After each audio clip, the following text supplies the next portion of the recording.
वळूयात पुढच्या बातमीकडे। 3 नगर परिषदेच्या 78 जागांसाठी मतदान होतंय। अहिल्यानगर दक्षिणमध्ये मतदान प्रक्रिया ही सुरू करण्यात आली आहे। जामखेडमध्ये राम शिंदे आणि रोहित पवारांची प्रतिष्ठा पणाला लागलेली आहे। या सगळ्या मतदान तयारीचा आढावा घेतला आमचे प्रतिनिधी गिरीश रासकर यांनी।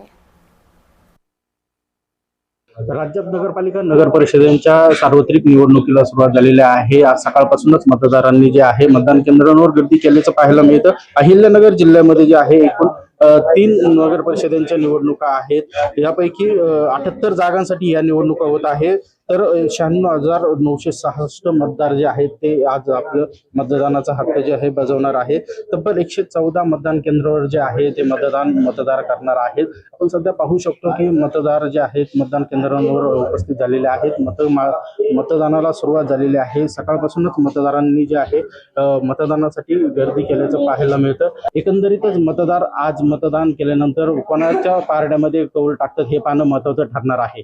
गिरीश रासकर, जय महाराष्ट्र न्यूज, अहिल्यानगर, जामखेड।